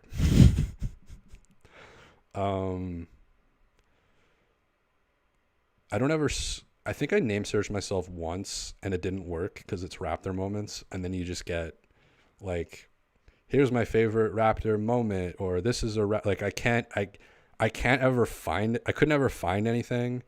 I just remember after scrolling for like 3 minutes, I was like, okay, this is kind of fruitless. But the funniest one I got was from, do you guys know Mark Schindler? He put out something that I want to, it's like, God, I want to make a video about that, or like put on a t-shirt or something, or like that will be the t-shirt that I wear when I do something cool or big. I should make a t-shirt about that. But he told me, he like called me a junior high school student and said that I should be focused on my 401k, like instead of making jokes. So, but he goes on like Vicini's podcast, and that's all I know about him. So, but yeah, he's somebody, you know, he pods with Vicini. But yeah, he blocked me over the Homestand sports betting thing. So yeah, it's the minorities that are down with Raptor moments. You know, they understand the jokes. I think if I move to Toronto, none of my friends will be white. They'll all just be. I'll have to make like trips out to Whitby just to meet people. Just take does a GO train go to Whitby? Just to find a community, you know, find a cul-de-sac that I can roast marshmallows on and do PCP.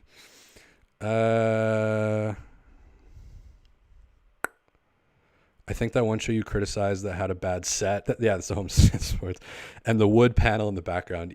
Yeah, that was the original joke. Like I got blocked for making a joke about the wood paneling, and then after I got blocked, of course, I made jokes about how they're gonna send people to kill me, but these are jokes that I normally would make in any context. I feel like I said I would even welcome death. You know, they've got investors from Vegas who you can look up, who look scary as shit, by the way, who are like, you know, those guys who like black suit and they've got the headshot picture and it's just like they had those guys investing in the company. So like that's where the joke came from. But yeah, big backlash from that. And oh God, I shouldn't even get into that. No, I can't get into this. Because a lot of this is nothing of what I said is speculation, but I do have a lot of speculating thoughts, I guess, about a lot of things. Maybe tune into the podcast with Will where we talk about Lord of the Rings. Maybe I'll find a little way of like, you know, the going into Moria or something with the door. OG3, I wonder how Kevin O'Connor would react to Raptor moments. LMAO. I've tried to get at him on Twitter so many times. I keep asking him, would you rather have Victor Wembanyama or a Tesla that sucks you off while you watch Superbad, but only Superbad? And he never replies to it. So I don't know. I don't know where he stands. Maybe Kevin O'Banner's a fan. You know, Kevin O'Banner. He looks good, by the way, in the G League. Oh, what if I made the G League, like the 905? Would I be able to keep the yellow headband and the goggles? Like, how strict is the G League on kind of the uniformity of things? And if not, would there be a way to can you get the NBA logo tattooed? Like, I know LaMelo Ball got his brand tattooed on his neck and he has to cover it up with tape or whatever. But could I get the NBA? You would think so. Could I get the NBA tattooed on my forehead and then dye my hair, like grow my hair out a little bit longer? Not that I wouldn't have to grow that much longer. I almost wanted to do a Donald Trump there. Little bit longer. Grow it up a little bit longer. And just dye it the exact like hex color of the yellow headband. I'm telling you, it could be a little workaround.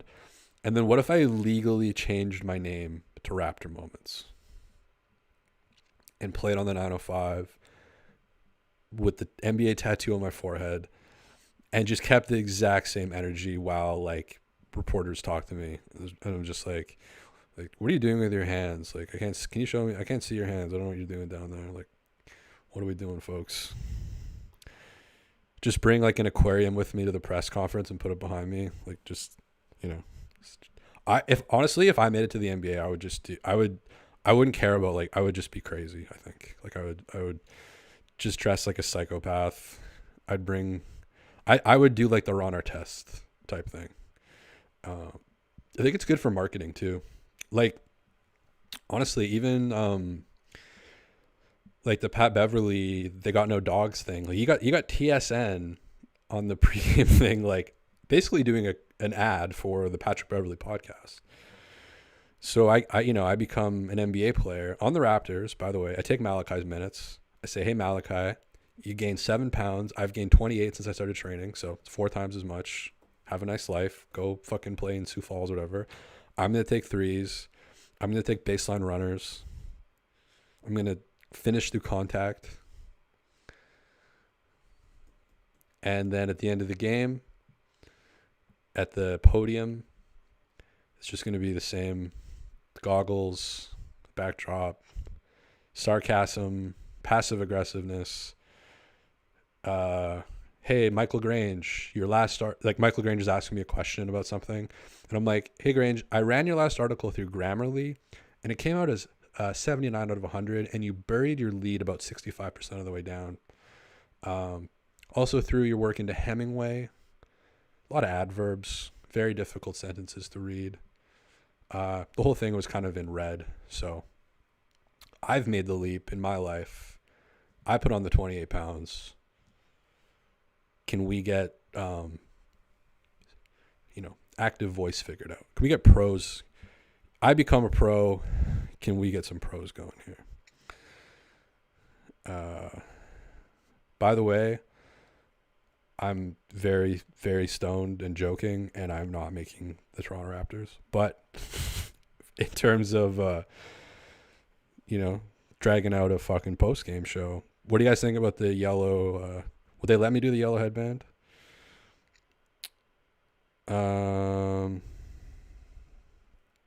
Nameless says, just tell them you're holding out without the headband and the goggles.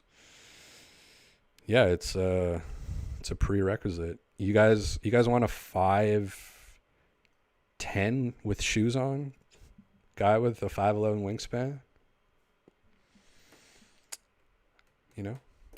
Try something new. Got 2 inches on Marquise Noel. That would be so funny though. Like, imagine just doing that, like, for the comedy, like for the bit. Like, I made the G League or I made the NBA, and like it's just a bit. Like, go subscribe to the podcast. Like, go watch the post game show. And especially because, like, I kind of know how NBA media works, probably more than kind of your average civilian. So I think I would kind of know how to navigate it in a way that was maybe not to the liking of the coaching staff, but maybe TSN. Maybe Blake will start doing commercials for the post-game shows. If I do the Patrick Beverly no dogs thing, this is how you get traction on a podcast.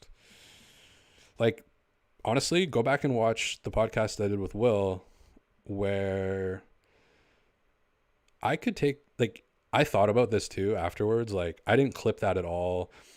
I really should put out a clip about Alex writing his book, which we talked about on his thing. I haven't done that. I just feel cringe, like, sharing clips of it for some reason. But, Will did say that the Sportsnet coffee was $1.99. It's like, that would be a funny thing to aggregate. But I was like, that's too cringe. Maybe it's not. But yeah, keep your eyes open. No promises, but I think a Lord of the Rings banter pod would be really good. Although it is kind of perfect with him and Alex, because Alex just doesn't know any of it, so he just starts laughing. But I was sending Will tons of, like, Lord of the Rings, like, names and shit, like Gimli, Gloin, Groin, like there's just a lot of, there's like King Fangledorf or something. Like there's some weird ass names if you get into the deeper stuff. So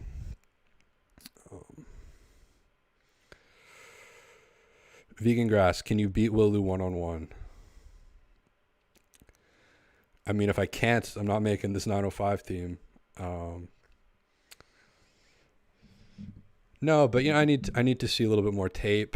Or did he put up 3 points at the charity basketball game? So could be tough.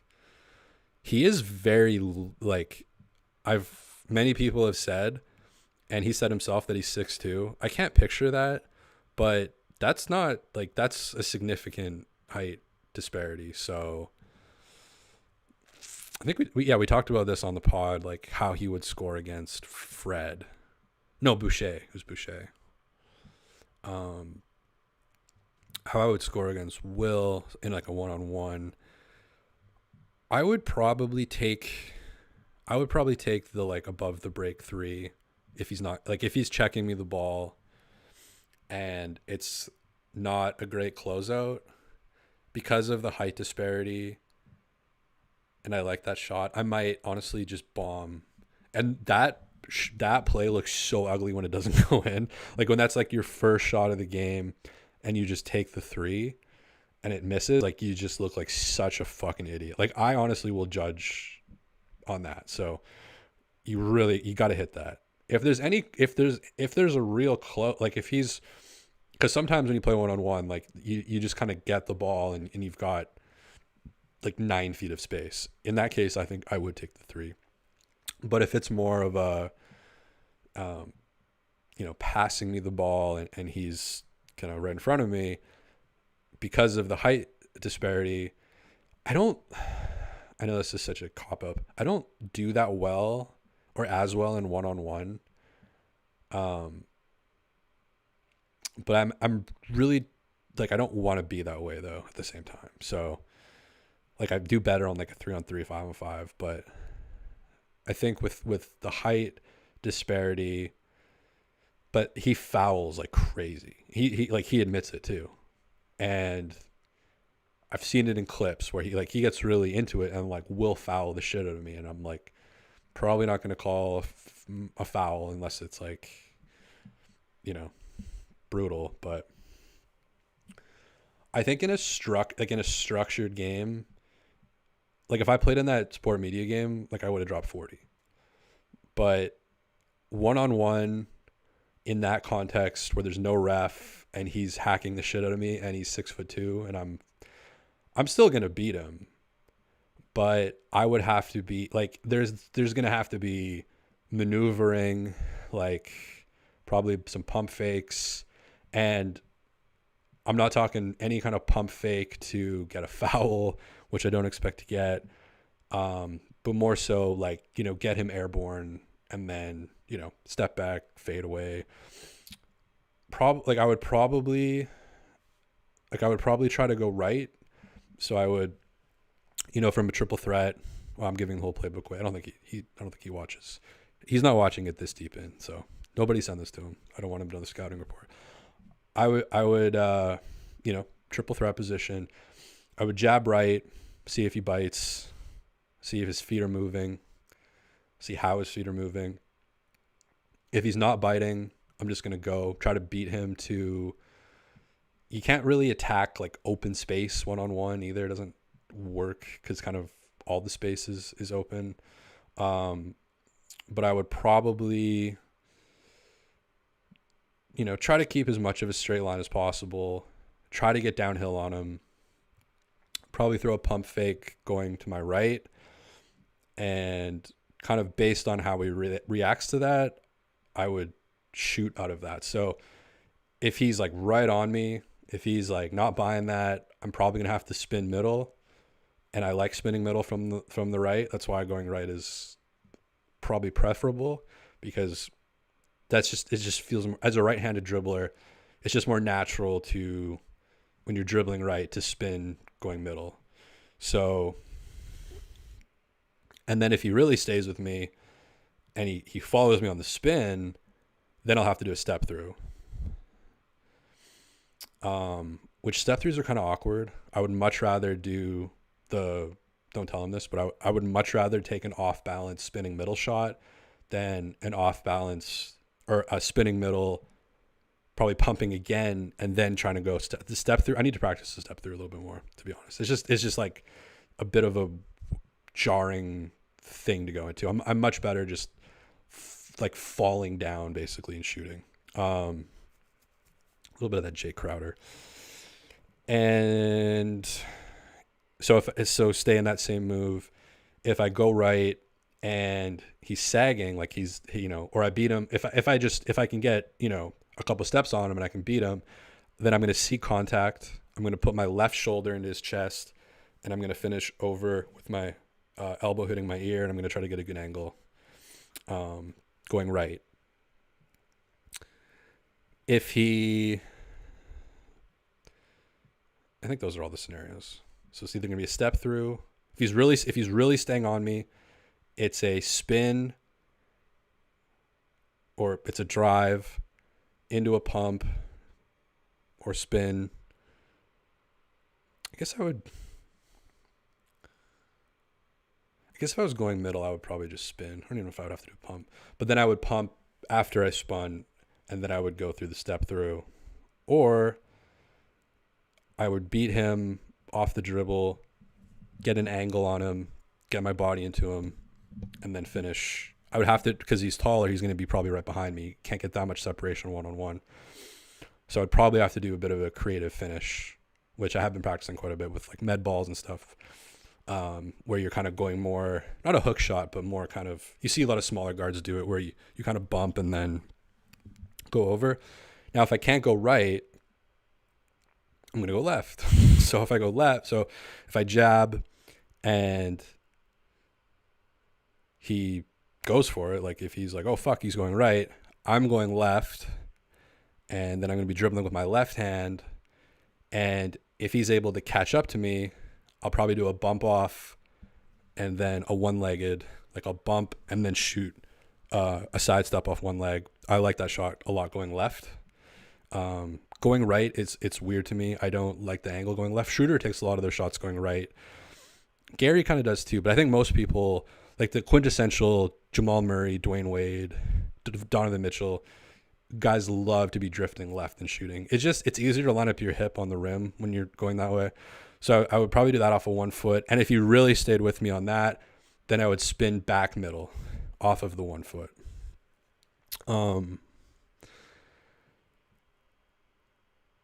So I would either take the three that's open, or I would drive right, downhill into a spin, cut middle, or I would drive left, bump off, sidestep one-legged, 6-7 footer. And then if you really stayed on my ass, spin back middle.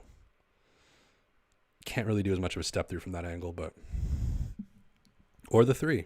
So he would probably be difficult to guard in terms of he strikes me as an elbow guy, especially if he's calling his own fouls. Like I can kind of see him, and I fucking hate it. I shouldn't say that. I don't want to give this guy a report, but I hate when people just give you greasy elbows. Like as someone who played a lot of structured basketball as a kid, like it just drives me crazy, especially as like a smaller person.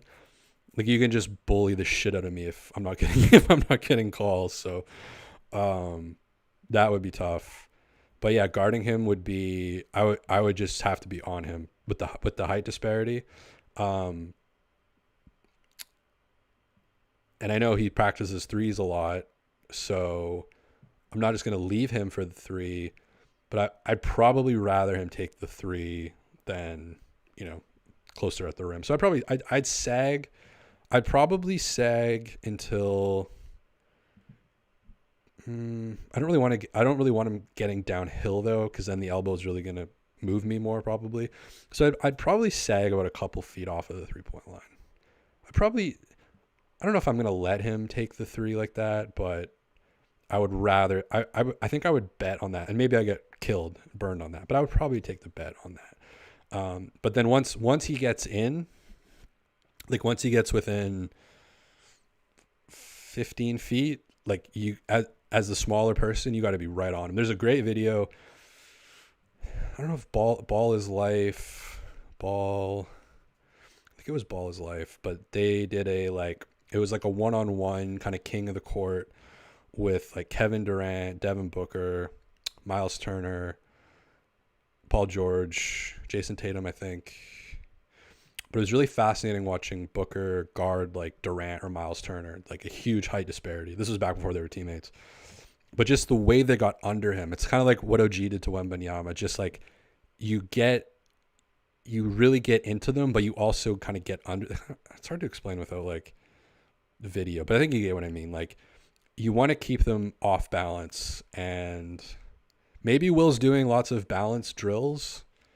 Maybe he's, got the kettlebells here like me, and he's standing on one leg for fucking 30 minutes, 45 minutes a day doing weird balance shit. Maybe he is, but I haven't seen the tape on that, so probably try to get him off balance a little bit. And really, really get into him. And, if there's no fouls being called, if he's running with the elbows, maybe I'm a little bit reachy. I like to reach. I like to get steals. So if you're gonna elbow, I'm gonna be reaching the shit out of you, buddy. Especially because you're taller, so I have a bit of an advantage on getting steals when you're dribbling. So I'm going for the steal. I'm getting him off balance. I'm shuffling my feet and not relying on any kind of charge or calling my own fouls, because just kind of unwritten rules. Unless you get just fucking smoked. Like no one wants to be that person where you're just like, foul, foul, foul. But I also have heard that he is like Draymond, so it'd be tough. I think it'd be good to get high as shit beforehand. So when I beat him, it's more impressive. But then if something goes wrong and I lose, it's like, oh, well, he was on drugs. What do you guys think about that? You got to get some training sessions in with King Handles, Robert Reiger. So were you here for the King Handles story? Or was that a coincidence? But yeah, I know. I should get him on the podcast too. He travels a lot. Like every time I check, he's like in Toronto or like Hong Kong or Japan or something. But yeah, he invited me to train with him, and I like didn't take him up on it because I'm antisocial as shit and don't have a vehicle. And he was training on, because I don't want to dox him, but if you know the Vancouver area, quite far from the Pacific National Exhibition, the PNE. That's what it's called. But yeah, no, I should, because yeah, he played in like CEBL, Denmark, Philippines. Cool guy too, like good energy, down to earth. So I think Vice Sports did a feature on him too, which is kind of cool. But yeah, he was like in the old street ball crew. What were they called? But they would do like exhibitions and shows. I don't know if ever it was officially with the Vancouver Grizzlies, but like outside of the stadium, they would have like on the Vancouver waterfront. I guess they've built condos, of course, around where a lot of that was by Science World. So any Vancouver nerds. What was their crew called? They were really well known. I'm blanking on it now. Nautic, I think. Nautic crew. There was like 5. He's on Wikipedia. He's got a Wikipedia page, so he's got a big Wikipedia page. Holy shit. Dude. Yeah, I do need to connect a little bit. What was that thing called though? Nautic. I think it's just called Nautic. Alex actually did a profile on him. Alex Wong did a profile for, I don't know if it was in like GQ or, so he was involved. King Handle was involved in EA Sports, NBA Street, released in 2001. Nautic, I'm right, yeah, Notic. But they were doing like like street ball stuff, like kind of Harlem Globetrotters-y. Like he's a crazy, I mean, King Handle is his name, crazy dribbler. And yeah, he saw me doing like lacrosse ball dribbling drills, so he knew I was a psycho. Like dribbling a lacrosse ball with one hand and a basketball, because dribbling two basketballs is easy. Like, I guess it's harder to do super fast dribbling, but dribbling two basketballs is very easy. Dribbling a lacrosse ball and basketball is a lot more interesting. Tennis ball is kind of easy too, because a tennis ball and a basketball are almost like the same bounciness. So you can kind of like, you can almost tune it out a little bit. It almost feels like a small basketball, but a lacrosse ball is bouncy as shit.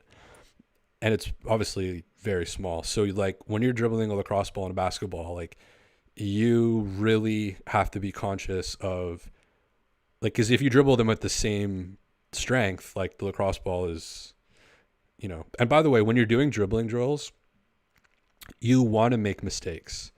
Like you see a lot of people, and they'll be, and I'm even guilty of this too sometimes, where like if you're doing a dribbling drill like through your legs or with two balls, and you haven't made a mistake in like 2 minutes, then you're not, like, you should be pushing yourself to the point of making a mistake, especially when you're like warming up. Like for behind the back, one of the best things you can do is there's an elementary school pretty close to me, and there's like a wall. I spent a ton of time during the lockdowns there. There's like a wall that's just the perfect like corner L. So if you have your back to it, you're kind of like right back against the wall. So going behind the back, just like as fast and as hard as you can. And then if you lose it, it's bouncing right off the wall and like back into your hand, and you just go back to it. It's a good tip, by the way. I'm not like super into the lacrosse ball, tennis ball, like throwing it against the wall type of stuff, but it can be nice, like to kind of not wake up your brain, but kind of get you, like if you're like shooting and you go through a kind of a, you know, you start slumping. I think sometimes instead of trying to shoot yourself out of the slump, it can be good to like pick up a lacrosse ball and just start, you know, dribbling with it in a basketball and just mix it up a little bit. It'd be cool to make content like that. You know, I've thought about doing like how to shoot behind your head like Chris Boucher, how to shot put a free throw like Jakob Poeltl. So I think I would try to make it, you know, how to do a segment like Blake Murphy with your hands, something like that.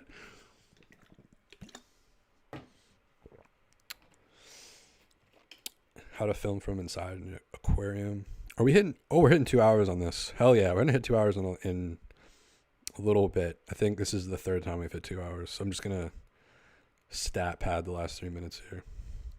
I still can't believe how big King Handle's Wikipedia page is. His name's Joey Haywood.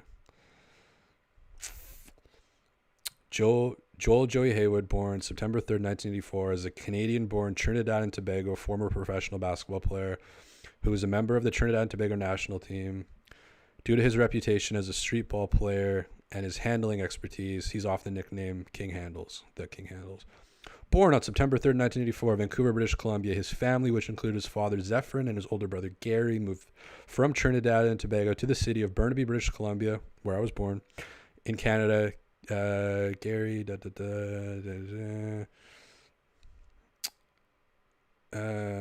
Haywood's ball handling skills helped him get noticed by former Harlem Globetrotter Mel Davis, with whom he would begin taking lessons. He eventually joined the Kits Youth Basketball League. That's where I know him from, by the way. I was in that basketball league. He was older than me, but the day that I saw him, I was like, that guy looks familiar. The Vancouver basketball community is like not huge. And I was in that Kits basketball league, but he was a bit older than me. So that's where I recognized him from. I played against a guy named Ty Nurse, who, holy fuck, that guy was good. What is he up to these days? Wow, we're really eating time here. Ty Nurse, look him up. Ty and then Nurse. Yeah, 33 years old. What's his Wikipedia like? Ty Nurse. I never had to guard him. He was a shooting guard, thank God. Ty Nurse is a small point guard. Okay. Smart point guard. Ty Nurse is a smart point guard. It's an interesting Wikipedia article. And starter. From Canada, he played for Texas Tech and Midland Junior College. He's now a coach at High Point University. In 2006, Nurse starred in the Telus, British Columbia AAA Boys Tournament for Kitsilano. Yeah, he was on the Kitsilano high school team, I think. He was the youngest player on the team, subsequently played prep school at Decatur Christian High School in Illinois before going to St. Mary's. He was so good. Oh, my God. Scored 29 points in his debut with Texas Tech. Nurse also competed for the Canadian junior national team, placing 7th in 2009 FIBA U19 World Championships in New Zealand. He won a bronze medal with Canada. So, I mean, I played against these people. So, yes, I'm beating Will Lou one-on-one. I need to be more confident. Like, I played against these people when I was younger. Will started playing like 4 years ago. So, if I'm not beating Will Lou one-on-one, then what are we doing? Although, again, one-on-one, not my... But I want to be good at one-on-one, so I can't duck it. But I was always more of a pass first, flow of transition, love transition. That's why one-on-one's tough, because you can't get that same amount of speed. You can't get downhill the same way one-on-one that you can full court. You can just fucking bomb. Although now that I'm old as shit, I'm not as fast, probably.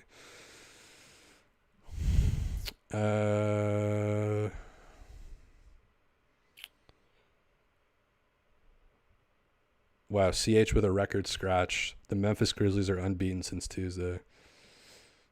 Cool. As a Vancouver Grizzlies fan who had his team ripped away from him at a young age, do you think I'd really give a fuck about the Memphis Grizzlies?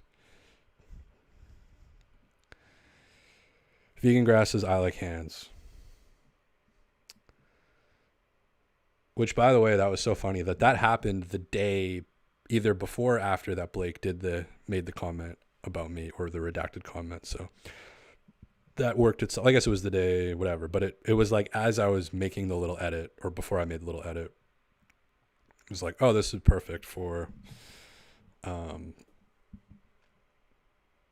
little video. So yeah, I think that's